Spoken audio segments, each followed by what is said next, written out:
이삭의 축복. 창세기 26장 12절에서 25절 말씀입니다.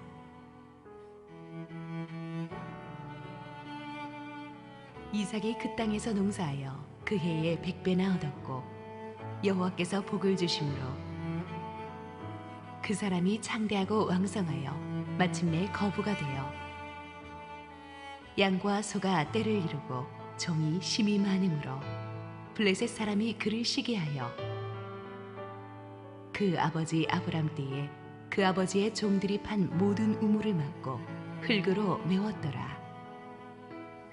아비멜렉이 이삭에게 이르되 내가 우리보다 크게 강성한즉 우리를 떠나라. 이삭이 그곳을 떠나 그랄 골짜기에 장막을 치고 거기 거류하며 그 아버지 아브람 때에 팠던 우물들을 다시 팠으니 이는 아브람이 죽은 후에 블레셋 사람이 그 우물들을 메웠습니다. 이삭이 그 우물들의 이름을 그의 아버지가 부르던 이름으로 불렀더라. 이삭의 종들이 골짜기를 파서 샘 근원을 얻었더니 그랄 목자들이 이삭의 목자와 다투어 이르되 이 물은 우리의 것이라 하매 이삭이 그 다툼으로 말미암아 그 우물 이름을 에색이라 하였으며 또 다른 우물을 팠더니 그들이 또 다툼으로 그 이름을 심나라 하였으며 이삭이 거기서 옮겨 다른 우물을 팠더니 그들이 다투지 아니하였으므로 그 이름을 르호봇이라 하여 이르되 이제는 여호와께서 우리를 위하여 넓게 하셨으니 이 땅에서 우리가 번성하리로다 하였더라. 이삭이 거기서부터 브엘세바로 올라갔더니 그 밤에 여호와께서 그에게 나타나 이르시되 나는 내 아버지 아브라함의 하나님이니 두려워하지 말라. 내 종 아브라함을 위하여 내가 너와 함께 있어 내게 복을 주어 내 자손이 번성하게 하리라 하신지라. 이삭이 그곳에 제단을 쌓고 여호와의 이름을 부르며 거기 장막을 쳤더니 이삭의 종들이 거기서도 우물을 팠더라. 할렐루야. 우리 주님께 영광의 박수 올려드리겠습니다. 아멘. 같이 잠깐 기도하겠습니다. 하나님, 이때 가장 필요한 말씀 우리 성도님들에게 주님이 예배를 통해서 말씀하여 주시옵소서. 온전히 주의 십자가만 드러내시고 예수 그리스도의 존귀한 이름만 우리가 찬양하며 기쁨과 감사로 돌아가는 은혜 허락하여 주시옵소서. 예수 그리스도 이름으로 기도합니다. 아멘. 믿음의 조상 아브라함의 자손들이 있죠. 특별히 아브라함과 이삭, 야곱, 요셉, 창세기 전체를 통해서 소개되고 있는 이 네 사람 중에 제가 한번 질문을 해드린다면, 만약에 이 네 사람 중에 누구의 삶을 선택해서 살아야 된다면 여러분들은 누구의 삶을 선택하시겠습니까? 저라면 고민 없이 바로 이삭을 선택할 겁니다. 왜냐하면 이들 중에 가장 순탄한 삶을 살았기 때문입니다. 누구나 그렇지만 고생하라면 싫습니다. 성경에서 보면 이 이삭이 가장 이 4명 중에 순탄한 삶을 삽니다. 이삭에 대해서 오직 집중적으로 다루어주는 내용이 이 창세기 26장에만 있습니다. 그리고는 다시 자녀들 이야기가 펼쳐집니다. 그리고 이 26장도 원래 순서대로라면 여기에 들어가면 안 되는데 25장 마지막에 어떤 내용으로 끝나냐면 아브라함이 죽고 이삭이 아들을 낳아서 쌍둥이를 낳아서 에서와 야곱, 그리고 에서가 야곱에게 팥죽의 장자권을 파는 내용까지 딱 나옵니다. 그리고 난 다음에 마치 아차, 이삭의 이야기를 빠뜨렸구나 하고 집어넣는 것처럼 이삭의 이야기가 26장에 펼쳐지는데, 이 내용은 아브라함이 죽고 나서 에서와 야곱을 낳기 전에 일어났던 일입니다. 그러니까 마치 시간을 거슬러 올라가는 것처럼 삽입한 것처럼 26장이 들어있는 겁니다. 이런 점들을 미루어 보아서 한 장으로 압축된 그의 인생이 그만큼 순탄하였다는 것을 말해주는 것이 아닐까 생각이 됩니다. 이삭의 삶, 그의 인생을 한마디로 말하라면 축복의 인생이라고 말할 수 있을 겁니다. 그리고 그 축복의 인생이 어떠했는지를 보여주는 말씀이 바로 오늘 창세기 26장 말씀이에요.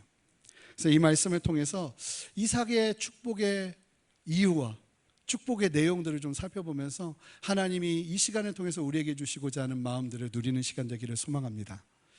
오늘 본문을 잘 이해하려면 사실은 오늘 본문 이전에 있는 26장 첫 번째 1절부터 살펴볼 필요가 있습니다.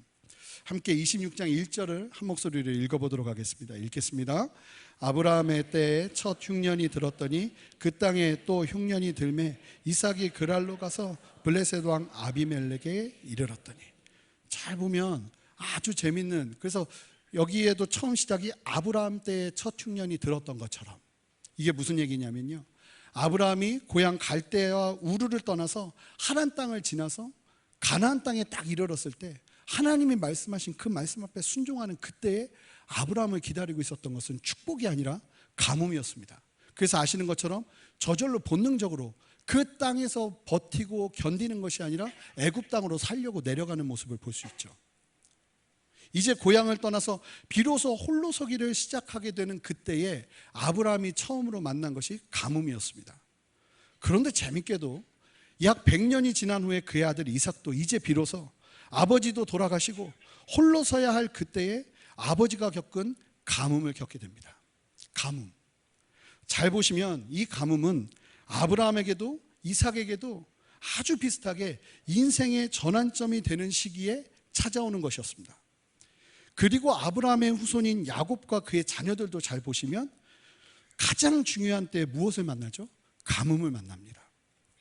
잘 보면 하나님께서 이 가뭄을 인생 가운데 허락하시는 데에는 이유와 계획이 있는 경우가 참 많은 것 같습니다. 하나님의 특별한 계획과 이유 말입니다. 우리의 인생 속에서도 하나님의 뜻을 따르기로 결심할 때 이런 가뭄을 만날 수 있다는 사실을 기억하시기 바랍니다. 그리고 이때 정말 중요한 것이 무엇일까요? 가뭄이 왔다고 해서 두려워하고 피하는 것이 아니라, 이런 가뭄이라면, 주님이 말씀하시는 말씀 앞에서 순종하는 데 경험하는 가뭄이라면 분명한 하나님의 뜻이 있을 것이라는 믿음을 가지고 이 가뭄을 대하는 것이 필요하다는 것입니다. 우선 이삭은 가뭄이 오자 그의 처소를 본능적으로 이동합니다. 그래서 어디로 갈까요? 말씀대로라면 그랄로 가게 됩니다. 이 그랄이라는 명칭은 원어적으로도 살펴보면 이 그랄이라는 말의 뜻은 거주지입니다. 이 땅 이름이 거주지라는 것은 어떤 의미일까요? 누가 봐도 이 땅은 너무나 지나기 편한 그런 땅이라는 거예요. 사람들이 거주하기에 너무나 좋은 입지 조건을 가지고 있었던 것 같아요. 그리고 그 지역을 다스리는 사람이 바로 누구였냐면 아비멜렉 왕입니다. 이 아비멜렉이라는 뜻은 아비가 왕이라는 뜻입니다. 그러니까 사실은 히브리어를 잘 보면 우리말하고 굉장히 비슷한 게 많습니다. 아비멜렉의 뜻은 나의 아버지는 왕이다, 이런 뜻이 있어요. 사실은 그 지역을 다스리고 있는 왕들은 다 아비멜렉이었습니다. 이 아비멜렉 왕은요, 아브라함과도 관련이 있습니다. 물론 같은 왕은 아닐 거예요. 근데 이 아비멜렉 왕이 아브라함을 만났던 적이 있습니다. 과거에 아비멜렉에게 아버지 아브라함이 그의 아내를 누이라고 속여서, 아시죠? 그 전에 이미 아내를 누이라고 속였던 일이 어디 있었나요? 애굽에서 있었습니다. 오늘날 만약에 이런 일이 있으면 그 다음부터는 평생 무릎으로 살아야 됩니다. 근데 이거를 한 번만 한 게 아니라 몇 번을 하는 거예요. 지금 2번이나 했습니다. 2번이나 할 때 만났던 왕이 누구냐면 바로 이 아비멜렉 왕이었습니다. 그래서 아내 사라가 빼앗기죠. 근데 하나님께서 보호하셔서 사라를 다시 되찾게 되는 일들을 2번이나 이제 경험을 합니다. 그런데 아주 재밌는 건 26장 전반부를 보면 아들 이삭도 아내 리브가가 굉장히 미인, 아빠를 닮아서, 이게 성경적이라고 잘못 오해하시는 분들이 굉장히 많아요. 아내는 무조건 이뻐야 된다. 그러지 않을 수도 있습니다. 그런데 이 아내 리브가가 얼마나 이뻤던지 아내를 보고 이 사람들이 잘못된 마음을 품을까 봐 두려워서 이삭도 아내를 누구라고 말하냐면 아빠와 똑같이 누이라고 말한다는 거예요. 잘 보시면 이삭이 아버지 아브라함과 똑같은 행동을 하는 것을 볼 수 있습니다. 분명히 이 부분을 좀 보면 이런 생각이 들어요. 분명히 이 사라가 남편 때문에 스트레스 받으면 그걸 다 누구한테 얘기했을까요? 이삭이 굉장히 여성스럽거든요. 그러니까 네 아빠가 어떻게 했는지 아냐? 네 아빠가 애굽에서 하면서 계속 그런 얘기를 했을 거예요. 그러니까 이삭은 아빠가 했던 얘기를 계속 들어왔겠죠. 그런데 똑같은 상황을 만나니까 뭘 할까요? 아빠가 하던 대로 행동하는 거예요. 그래서 이게 중요한 내용은 아니지만 그럼에도 불구하고 스트레스를 자녀에게 말로 풀어내면 안 되는 겁니다. 그 얘기를 계속 듣다가 자녀도 어떻게 할까요? 그대로 할 가능성이 굉장히 높다는 겁니다. 저희 아버지가 그러셨어요. 저희 할아버님이 술 때문에 너무나 주사가 심하셔서 아버지가 그 술 하면서 평생을 술과 함께 살지 않겠다고 하셨는데 아버지도 결국은 알코올 중독이 되셨어요. 이 듣는 이야기, 어릴 때부터 보았던 환경, 이것은 참으로 중요한 거예요. 이삭이 잘 보면요, 그때 본능적으로 들었던 이야기들대로 아빠 아브라함이 했던 것처럼, 아버지 아브라함이 했던 것처럼 똑같은 일을 하는 걸 봐요. 아브라함은 기근이 오자 바로 애굽으로 내려갔죠. 이삭도 아니나 다를까 바로 애굽으로 가려고 합니다. 아브라함과 같이 아들 이삭도 마치 각본을 따라가는 배우처럼 아버지의 행적을 그대로 따라갑니다. 그런데 아버지 아브라함과 비교해 보자면 이 아들 이삭은 똑같은 연약함으로 실수를 하는데 다른 차이점이 나타나요. 그 차이점이 무엇일까요? 26장 2절 말씀을 함께 읽어보겠습니다. 함께 읽겠습니다. 여호와께서 이삭에게 나타나 이르시되 애굽으로 내려가지 말고 내가 내게 지시하는 땅에 거주하라. 무슨 차이일까요? 아브라함은 기근이 들자 애굽으로 내려가죠. 그리고 거기서 하나님이 막지 않으세요. 내려가는 길을. 애굽에서 고생을 합니다. 회복은 되지만 참 많은 고생을 합니다. 이때 사실은 나중에 이스마엘을 낳게 되는 하갈을 데리고 오게 됩니다. 애굽 여인이었거든요. 사실 이 실수 때문에 이스마엘이 태어나게 되는 어떤 원인이 이때 일어나요. 그럼에도 불구하고 하나님이 그 상황에서 아브라함을 살리시죠. 그런데 이삭은요, 애굽으로 가려 하는 것까지는 똑같은데 다른 차이가 있는데 뭐냐면 하나님께서 그 길을 막으신다는 거예요. 미리. 그리고 약속의 말씀을 주세요. 그 다음에 내용을 보면, 자, 이삭은 아브라함과 어떤 차이가 있을까요? 하나님께서 미리 보호하신다는 거예요. 잘 보시면 이 말씀을 보면 이삭이 하나님께 기도했다는 내용이 없어요. 간구했다는 내용도 없어요. 하나님의 이름을 불렀다는 내용도 없어요. 그런데 하나님이 먼저 찾아오세요. 그리고는 이삭을 보호하세요. 아비멜렉에게 이삭이 아내를 누이라 할 때도 아버지 아브라함과는 차이가 있는 것이 뭐냐면 아브라함은 아내를 빼앗겼는데요, 그 전에 아비멜렉이 이삭과 리브가가 사랑하는 모습을 보게 하면서 이삭이 보호를 받아요. 그러므로 우리가 발견할 수 있는 이삭의 축복 첫 번째는 미리 보호하시는 축복이라는 거예요. 이삭이 간구하지 않아도, 이삭이 기도하지 않아도 도대체 무슨 복인지 모르겠는데 이삭은 축복을 받습니다. 하나님이 보호하십니다. 이런 상황에서 오늘 본문 말씀이 이어져요. 이제 오늘 본문 말씀을 살펴보면 하나님의 축복은 이삭에게 더 실제적으로 임하는 것을 보게 됩니다. 우리 함께 12절 말씀을 읽어보겠습니다. 이삭이 그 땅에서 농사하여 그의 100배나 얻고 여호와께서 복 주심으로. 아주 놀라운 말씀을 하시는데요, 이삭이 수확을 했는데 100배나 얻었대요. 근데 이걸 원어로 살펴보면 그대로 원어로 직역을 하면 이런 뜻입니다. 이삭이 농사를 지어서 100배나 수확을 얻었는데 그 이유가 하나님께서 복을 주셨기 때문이다. 아시는 것처럼 이삭이 살던 곳에 기근이 심해지자 살기 위해 그랄로 갔는데 말씀을 보니까요, 그랄에서 머물지 않고 어디까지 가려고 그랬냐면 애굽까지 가려고 그랬어요. 애굽까지 가려고 했다는 건 무엇을 의미할까요? 그랄도 가뭄이 있다는 거예요. 살기 힘든 땅이었다는 거예요. 그 살기 좋은 그랄도 가뭄 때문에 어려운 곳이었다는 것이죠. 그런데 하나님께서 이삭이 애굽으로 가려고 하는데 뭐라고 말씀하시냐면 그랄에 머물라고 하시는 거예요. 이삭은 놀랍게도 어릴 때부터 또 본 게 뭐냐면 아빠가 순종하는 거예요. 그러니까 그거 하나는 어릴 때부터 항상 본 거예요. 그러니까 아브라함이 나쁜 것만 물려준 게 아니라 너무나 좋은 귀한 것들을 많이 물려줬어요. 그러니까 이삭이 하나님이 찾아오셔서 그렇게 이야기하시니까 그랄에 머뭅니다. 그리고 그 앞에서 순종해서 농사를 지으니까 어떤 일이 벌어집니까? 100배의 수확을 얻게 되었다는 거예요. 사실 다른 사람보다 수확하면서 좀 더 많이 수확하는 것은 우리의 힘으로 가능해요. 그런데 마치 정말 가뭄의 때에 100배의 수확을 할 수 있다는 것은 하나님이 아니면 할 수 없는 일인 것이에요. 사랑하는 성도 여러분, 하나님의 사람에게 하나님이 은혜를 주실 때는 인간이 인간의 힘으로 할 만한 은혜를 주시는 수준이 아니라 하나님만 하실 수 있는 은혜를 주신다는 것을 기억하시는 여러분 되시기를 주님의 이름으로 축복합니다. 하나님만 줄 수 있는 열매를 주신다는 거예요.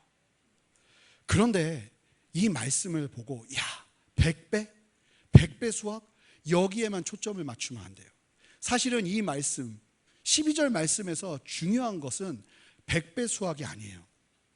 우리가 두어야 될 추점은 이삭이 그랄 땅에서 농사를 지었다는 거예요.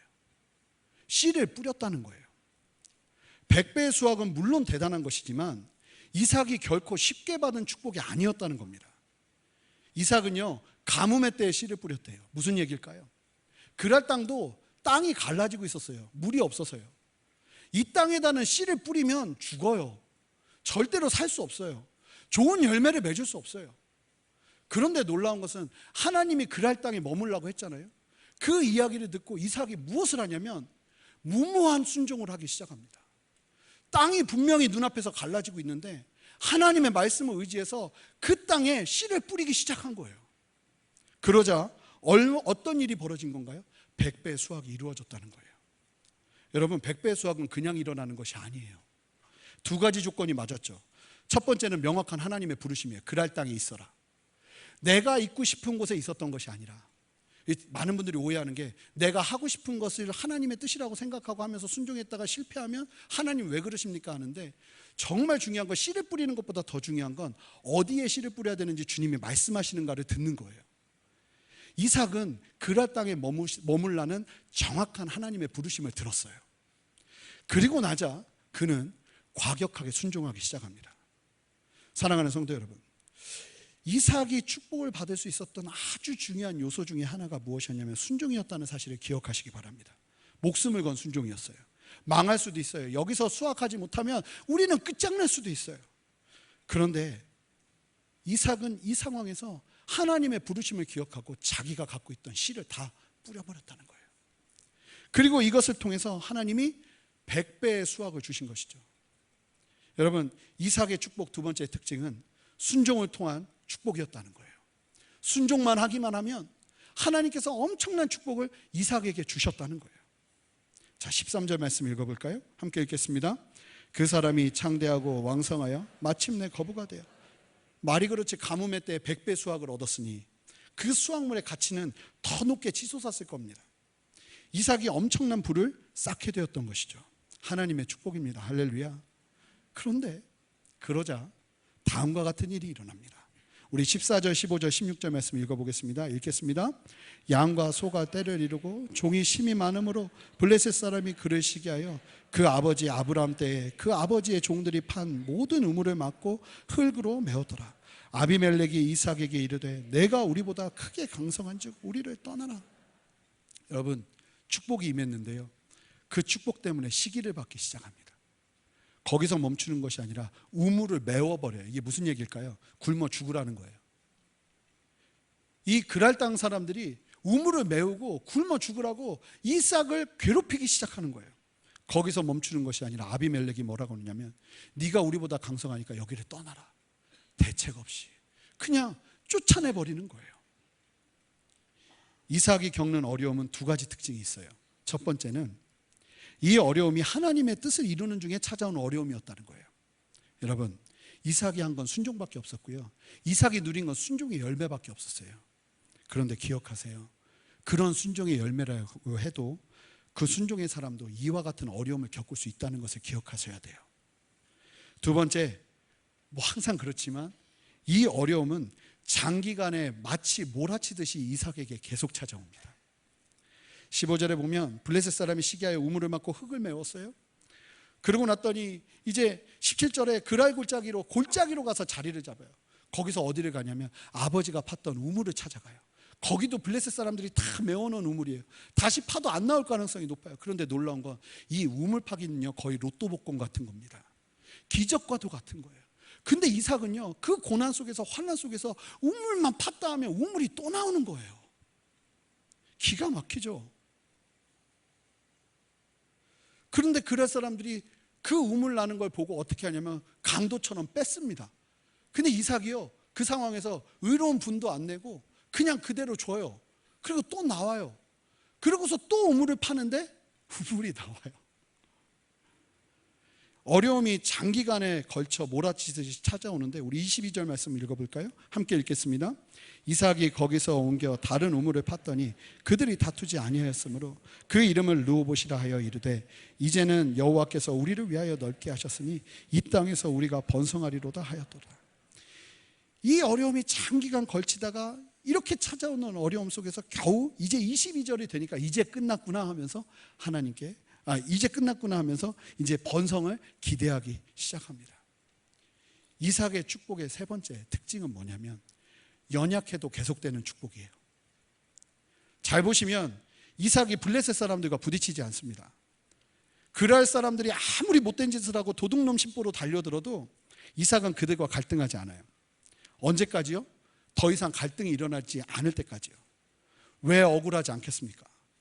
그런데 잘 보면 이삭이요, 싸우기 싫어서 평화를 원하는 평화주의자에서 싸우지 않은 것이 아니에요. 이삭은요, 잘 보면 충분히 싸워야 됨에도 불구하고 싸우지 않아요. 어쩌면 못 싸울 가능성이 굉장히 높아요. 이삭의 성정상 싸우지 못하는 우유부단함이 있을 가능성이 높습니다. 우리 창세기 24장 63절 말씀을 읽어보겠습니다. 함께 읽겠습니다. 이삭이 저물 때 들에 나가 묵상하다가 눈을 들어 보매 낙타들이 오는지라. 이게 어떤 말씀이냐면요, 이삭이 그의 아내 리브가를 처음 만나는 장면이에요. 근데 성경은 굳이 이 말씀, 이삭이 뭘 하고 있었는지를 여기에 기록을 해주면서 이삭이 어떤 사람인지를 보여줘요.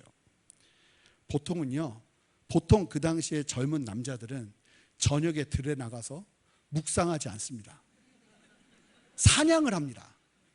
짐승을 잡고요. 이삭은 들에 나가서 뭐 할까요? 들풀 만지면서 막 이러면서 묵상을 하는 사람이에요. 어떤 성격인지 아시겠죠? 어떤 성품인지 아시겠죠? 아버지가요, 자기를 제물로 죽이려고 할 때도 이삭이 잘 보시면 한마디 항변을 하지 않아요. 아버지 아브라함은 카리스마가 굉장한 사람이거든요. 보통 그런 분들 밑에 있는 자녀분들은 얌전할 가능성이 굉장히 높습니다. 고대 근동지방에서 이와 같은 성정은요, 살아남기가 너무나 불리한 연약함이라고 볼 수 있는 부분이에요. 그런데 참으로 놀라운 게 뭐냐면 그렇게 연약한데 하나님의 축복이 이삭과 계속 함께하고 있다는 거예요. 여러분 기억하시기 바라요. 하나님의 사람에게 있어서 중요한 것은 위치나 지위와 자리가 아니에요. 아브라함이 그걸 경험했죠. 아브라함이 롯과 함께 살다가 분리를 해야 되는데 롯에게 이야기합니다. 네가 동하면 난 서할 거다. 어디를 가겠냐? 이 롯은 아브라함 때문에 잘 살게 됐는데 양심이 있으면 좀 덜 좋은 데를 가야죠. 근데 롯이 어디를 선택합니까? 가장 좋은 소돔과 고모라 땅을 선택하고 가겠다고 합니다. 근데 아브라함이 흔들리지 않아요. 왠지 아세요? 위치를 찾아 애굽에 내려갔다가 엄청 고생했거든요. 그리고 그 과정 속에서 아브라함은 배운 것 같아요. 나에게 있어서 중요한 건 가뭄의 땅이냐 어떤 땅이냐가 아니라 누구와 함께 있느냐를 정확하게 본 것이죠. 아브라함은 하나님과 함께하면, 그래서 아브라함이 그 다음에 결정하는 곳이 헤브론 산지예요. 여러분 목축업자는 헤브론 산지 가면 굶어 죽습니다. 그런데 아시는 것처럼 골짜기에 아브라함이 파놓은 우물이 있었다는 건 무슨 의미일까요? 어디를 가든 아브라함도 우물이 나왔다는 거예요. 하나님의 사람은 어디에 있느냐가 중요한 것이 아니라 누구와 함께 하느냐예요. 하나님이 여러분들과 함께하고 있다면 그곳이 헤브론이든 그랄 골짜기든 힘들고 어려운 상황이든 그것은 중요하지 않아요. 그곳에서 여러분들이 우물을 파기 시작할 때 그곳에서 물이 나오는 역사가 일어날 줄 믿습니다. 우리에게 중요한 것은 이삭이 이렇게 부딪히지 않는 연약함을 갖고 있는데 손해보는 것처럼 보이는데 하나님의 축복이 계속 이어지고 있다는 거예요. 하나님은 고난 중에서도 이삭을 계속 이끌어내십니다. 이삭은요, 하나님의 축복으로 인해 세상의 어려움을 경험하게 되지만 그 과정 속에서도 하나님의 신실하신 손길을 계속 경험해요. 이삭의 축복을 좀 정리해 볼까요? 미리 보호하세요. 간구하지 않아도 하나님이 먼저 찾아오세요. 순종할 때 열매를 보게 하세요. 순종하기만 하면 100배의 열매가 일어나요. 연약하고 실수를 해도 지속적으로 도와주세요. 이 축복이 함께 한다는 거예요. 사랑하는 성도 여러분, 이런 축복 받기 원하지 않으십니까? 나도 좀 이삭과 같은 축복이 있었으면 좋겠다, 이런 생각 들지 않으십니까? 그런데 저는요, 이 말씀을 계속 대하다 보니까 갑자기 이런 질문이 일어나는 거예요. 도대체 이삭은 무슨 복을 타고나서 이렇게 하나님이 이삭을 축복하시고 보호하시는 것일까? 왜 하나님은 이렇게 이삭을 아끼시고 기도도 하지 않는데? 잘 보시면 이삭이 고난을 겪는 과정에서 성경에 오늘 본문 말씀을 보면 이삭이 하나님께 부르짖었다, 하나님을 찾았다, 하나님께 호소했다, 이런 내용이 하나도 나오지 않아요. 다 하나님이 알아서 역사해 주세요. 물론 25장에 보면 이삭이 자녀를 위한 간구를 하는데 이것은요 26장의 사건 이후에 일어난 일이에요. 그러니까 이삭은 아버지 죽고 난 다음부터 하나님께 기도 한번 하지 않았어요. 그런데 하나님이 이삭의 인생을 계속 돌보셨다는 거예요. 왜? 도대체 무엇 때문에 이삭이 이런 축복을 갖는 것일까요? 하나님께서 놀랍게 이삭에게 네가 왜 그렇게 축복받는지 알아? 하면서 얘기해 주시는 말씀이 24절에 나와요. 우리 함께 24절 말씀 읽어보겠습니다. 함께 읽겠습니다. 그 밤에 여호와께서 그에게 나타나 이르시되 나는 내 아버지 아브라함의 하나님이니 두려워하지 말라. 내 종 아브라함을 위하여 내가 너와 함께 있어 내게 복을 주어 내 자손이 번성하게 하리라 하신지라. 놀라운 것은 하나님 뭐라고 말씀하시냐면 네가 그렇게 축복받는 이유는 네가 잘해서가 아니라 내 종 아브라함을 위하여 내가 너와 함께 있고 복을 주고 너뿐만 아니라 너의 자손을 번성하게 하겠다고 말씀하고 계시는 거예요. 지금 이삭이 연약해도 계속 축복을 받을 수 있는 이유는 아버지 아브라함 때문이라고 말씀해주고 있다는 거예요. 그러니까 잘 보면요 이삭의 축복의 원인이 이삭이 아니에요. 아브라함 때문이에요. 놀라운 건 아브라함이 순종을 하니까 그 축복이 그대로 그의 자녀에게 이어진다는 거예요. 이쯤 되면 오늘 본문의 주인공은 더 이상 이삭이 아닙니다. 누굴까요? 아브라함이에요. 그렇다면 아브라함이 도대체 어떻게 살았길래 이와 같은 은혜가 있었던 것일까요? 아브라함이 정말 결점도 없이 흠없이 온전하게 살았으니까 하나님이 이렇게 역사하신 걸까요? 법 다 지키고 하나님의 말씀대로 다 순종했기 때문에? 아니요. 사람은 일단 그렇게 살 수가 없습니다.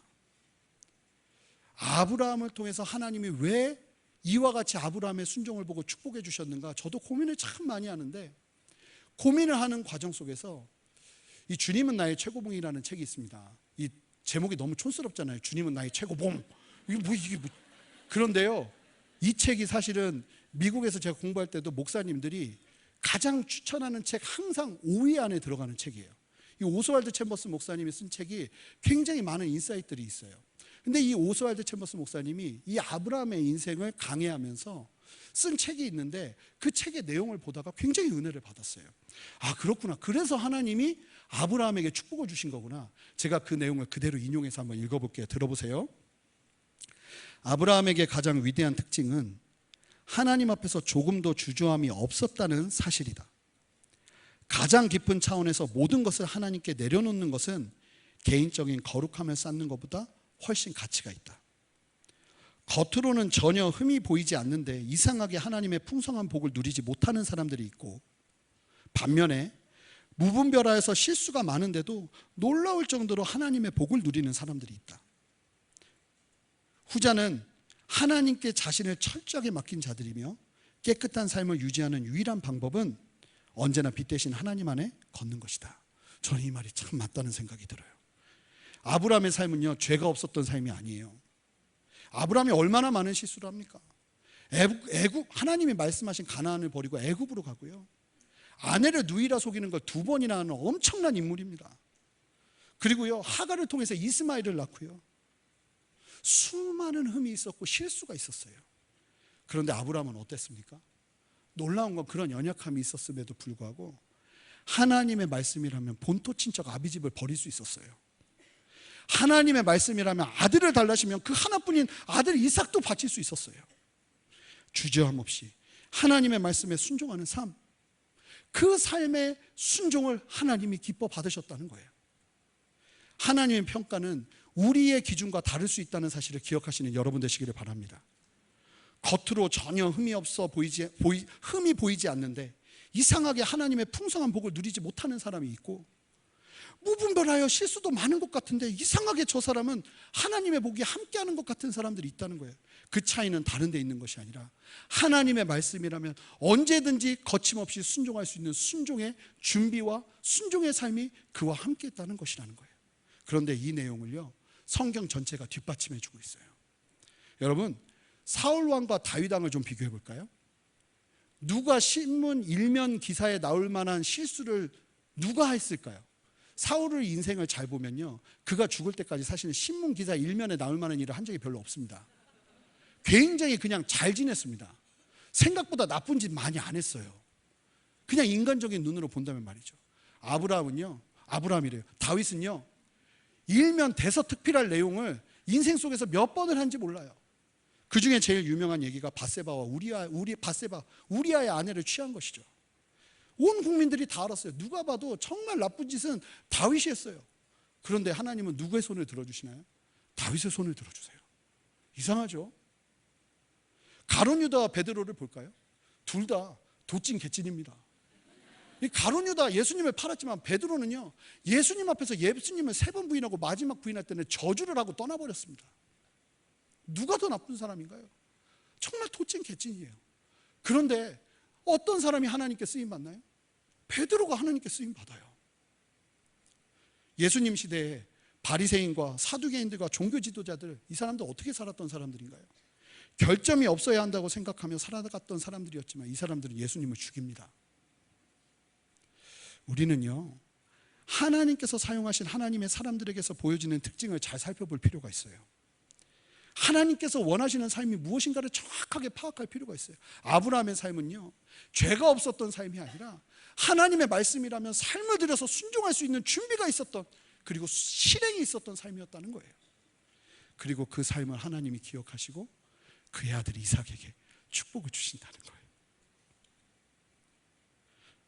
여러분, 아브라함이 말이 그렇지 하나님의 뜻을 이루는 과정에서 얼마나 많은 오해와 어려움을 겪었을까요? 어쩌면 그 과정에서 가장 큰 피해자가 아들 이삭이 아닐까 생각돼요. 어린 시절 말이 그렇죠. 아버지가 나를 죽이려고 그랬어요. 누구라고 그러더니 아버지가 칼을 들고 나를 찌르려고 했다고요. 상식적으로는 이해가 되지 않는 상황이죠. 그런데 아브라함이 잘 보면요, 내가 왜 그랬는지를 이삭에게 설명을 하질 않아요. 그런 참으로 어려운 순종의 상황을 만날 때 아브라함이 했던 건 뭐냐면요, 너무 많은 설명하지 않고 그냥 아버지의 말씀이라면 그냥 묵묵히 순종하면서 하나님의 뜻을 따라 나아가는 것이었어요. 분명 부작용이 있었죠. 이삭이 얼마나 많은 상처를 받았겠어요. 여러분, 이삭은요, 아브라함이 죽고 나서도 하나님을 부르지 않아요. 하나님이 나타나시니까 만나죠. 아브라함이 죽는 그 순간까지도 이삭의 영적인 상태가 퀘스천일 수 있었어요. 그런데 아브라함은요, 다 설명하지 않았어요. 아브라함이 유일하게 했던 것은 딱 하나예요. 그냥 순종하는 삶이에요. 사랑하는 성도 여러분, 아브라함의 순종의 과정은 많은 오해를 가지고 올 수 있었을 거예요. 주변의 사람들이 참 많이 힘들었을 수도 있었을 거예요. 상처를 받을 수도 있었을 거예요. 그런데 아브라함은 그런 순종의 과정에서 빚게 된 결과들을 뒤로하고 계속 그 걸음을 이어갔다는 거예요. 제가 믿는 건 우리에게도 이와 같은 신앙의 지주가 필요한 줄 믿습니다. 하나님의 말씀을 순종함이 가족들의 불편함과 오해를 가져올 수도 있고요, 주변 사람들을 참 어렵게 만들 수도 있습니다. 그럼에도 불구하고 여러분, 기억하시기 바랍니다. 우리의 계속적인 순종이 필요하다고 말입니다. 그리고 여기에서 멈추는 것이 아니라 하나님은 그 순종을 절대로 잊지 않으신다는 사실을 말입니다. 우리가 사랑하는 사람들이 결국은 이 순종의 복을 누리게 될 것이에요. 축복을 누리는 데만 멈추는 게 아니에요. 가슴을 뛰게 하는 말씀이 25절에 나옵니다. 우리 25절 말씀 읽어볼까요? 읽겠습니다. 이삭이 그곳에 제단을 쌓고 여호와의 이름을 부르며 거기 장막을 쳤더니 이삭의 종들이 거기서도 우물을 팠더라. 네 아버지 아브라함 때문에, 네가 그렇게 힘들고 어려운 그 아버지와의 관계, 하지만 아버지가 어떻게 살았는지 아니? 하면서 말씀해 주시는 하나님을 만나고 난 그때야 이삭이 드디어 하나님의 이름을 부릅니다. 할렐루야. 이삭의 마음 깊은 곳에서 아버지의 하나님이 나의 하나님이심을 동의하고 받아들이고 예배하는 참된 은혜의 결과가 펼쳐지기 시작한 거예요. 놀라운 것은 아브라함의 순종이 많은 오해를 가져왔을지는 모르지만 하나님은 결국 그 오해를 완전하게 풀어주시고 하나님의 소유 삼으시는 역사를 펼치신다는 사실이에요. 여러분, 여러분들의 순종이 그만큼 힘이 있고 놀라운 것입니다. 눈에 바로 쉽게 드러나지 않지만 절대 사라지지 않는 것이 바로 우리의 순종이라는 사실을 기억하시기 바랍니다. 예수님도 그러셨죠. 예수님은요, 공생애 내내 주변의 모든 사람들이 다 오해합니다. 예수님이 지금 왜 이러시는지도 제자들까지도 모릅니다. 잘 보시면 사람들은 왕을 원했는데 예수님은 전혀 다른 길을 가세요. 십자가 죽음의 길을 가시는 거예요. 제자들도 이해 못했고요. 잘 보면 예수님의 이복 형제들도 그 예수님을 이해 못해요. 그런데 결국은 예수님의 그 순종의 열매가 예수님이 십자가를 지시고 부활하시고 나서야, 그제서야 사도행전 1장을 보면 예수님의 이복 형제들이 언제 나오냐면 예수님이 부활하시고 난 다음에 이복 형제들이 다시 등장해요. 부활하신 예수님을 만나고 그들이 회심한 거예요. 사랑하는 성도 여러분, 하나님은 절대 우리의 순종을 버리지 않으신다는 사실을 기억하시기 바랍니다. 우리가 하나님 앞에서 순종해내는 삶이 지금은 당장 열매로 다가오지 않고 오해를 가져온다 해도 여러분 기억하셔야 돼요. 그래도 이 걸음을 멈추면 안 된다는 사실을 말입니다. 아브라함의 인생을 보십시오. 아브라함을 믿음의 조상으로 부르신 하나님의 부르심은 참으로 크고 위대했지만 정작 아브라함의 인생에서 거둔 열매는 아들 이삭이 전부였고 인생 중에 가진 땅이라고는 그의 아내가 묻힌 막벨라 굴이 전부였어요. 그냥 나그네 인생이었어요. 그런데 여러분, 그것이 과연 아브라함의 인생의 끝입니까? 놀라운 것은 하나님의 말씀 앞에 순종해낸 사람들의 삶은 죽음이 끝이 아니라는 겁니다. 그 이후에 이삭이 축복을 누리기 시작하고요, 그의 자손들은 이스라엘이라는 민족을 이루게 되고 그 이스라엘을 통해서 예수 그리스도가 이 땅에 오시게 되어 온 열방을 구원하는, 그래서 결국은 아브라함은 열국의 아비가 되는, 우리가 볼 수 없는 하나님만 하실 수 있는 100배의 기적을 뛰어넘는 수십만 배, 수천만 배의 기적을 하나님께서 아브라함을 통해서 이루게 하셨다는 것을 기억해야 됩니다. 여러분, 생각보다 이렇게 아브라함처럼 사는 거 어렵지 않아요. 제가 고등학교 때 일인데요, 제가 고등학교 2학년 때 예수님을 인격적으로 만났거든요. 근데 그때쯤에 저희 어머님도 예수님을 참 깊이 만나셨어요. 근데 어느 날 부흥 집회를 갔다가 오셨는데 은혜를 많이 받으셨나 봐요. 그 다음날 새벽에 갑자기 문을 열고 제 방에 들어오시는 거예요. 설마 했는데 어머님이, 저희 집은 유교 불교 집안이었거든요. 이 기도라는 걸 가족들과 함께 해본 적이 없어요. 근데 어머님이 뭘 하시기 시작하냐면 제 머리에 손을 얹고 기도를 하시기 시작하는 거예요. 근데 제가 인격적으로 예수님을 만난 상태인데도 이 사춘기다 보니까 어머님이 기도하는 게 너무 불편한 거예요. 그래서 그때 어머님이 들어오시면 기도를 하시면 그때 눈이 떠요. 근데 눈을 뜨지 않습니다. 죽은 채 하고 가만히 있어요. 언제까지? 가실 때까지. 근데 내일은 좀 안 하시겠지 하는데 그 다음날도 오시는 거예요. 최악은 뭐냐면요, 갑자기 여기서 막 물이 막 떨어져요. 어머님은 우시는 거예요. 근데 그때는 감사한 게 아니라 그게 그렇게 싫더라고요. 막 손발이 오그라지고, 이거. 그러다가 제가 한번 어머님 너무 우시는데 갑자기 확 일어나가지고 왜 기도하고 난리야 이러고 그냥 나간 적이 있어요. 이 정도 했으면 어머니가 하지 마셔야죠. 근데 그 다음날 또 문을 열고 들어오시는 거예요. 그러더니 근 1년을 아침마다 새벽마다 제게 손을 얹고 이렇게 기도를 그렇게 해주셨어요. 그땐 그렇게 싫었거든요. 어머님도 제가 그렇게 싫어하는 거 아셨어요. 근데 제가 어머님을 좀 닮은 구석이 있어서 고집이 엄청나시거든요. 계속 하신 거예요, 1년 동안. 근데 재밌는 건 제가 군대를 갔는데요, 제일 힘들 때 가장 먼저 생각난 게 뭘까요? 엄마의 손이었어요. 엄마의 손. 희한해. 그땐 그렇게 싫었는데 가장 힘든 시간들, 그 순간들을 만날 때마다 제가 하나님 앞에 기도하면 마치 막 힘을 불어넣어 주는 것처럼 뭐가 생각하냐면 엄마의 기도와 그 눈물이 생각이 나는 거예요. 근데 생각해 보세요. 만약에 제가 그때 싫어한다고 어머님이 그래 이 녀석아 나도 안 해 이러고 안 해버렸다면 제가 이 은혜를 경험할 수 있었을까요? 여러분, 예수님을 따라 순종하다 보면 참 많은 오해가 일어날 수 있는데요, 주변 사람들이 불편해할 수도 있는데요, 여러분들에게 도전하고 싶어요. 그냥 너무 많은 오해 풀려고 하지 마시고요, 주님의 길을 가십시오. 하나님이 내게 주시는 마음이라면 사람들이 좀 불편해하고 내가 좀 어려워지는 상황이 펼쳐진다 해서 주눅들지 마시고요, 그 길을 걸어내십시오. 그렇게 살아갈 때 하나님이 아브라함에게 주셨던 자손의 축복, 주변 사람들의 축복, 언젠가는 그 축복의 의미를 알게 되는 날이 올 거예요. 두려워하지 마세요. 그 걸음을 멈추지 마세요. 나에게 주시는 하나님의 감동과 명령을 묵묵히 이루어며 나가는 여러분 되시기를 주님의 이름으로 축복합니다. 어디 가정뿐이겠습니까? 남편 앞에서도 마찬가지예요. 어느 날부터 갑자기 부인이 교회를 나가기 시작하더니 이 사람이 이상한 짓을 하기 시작하네. 그럴 수 있어요. 오해를 가져올 수 있어요. 그래도 두려워하지 마시고요. 여러분들에게 하나님이 주신 도전이라면 묵묵하게 그 일을 하세요.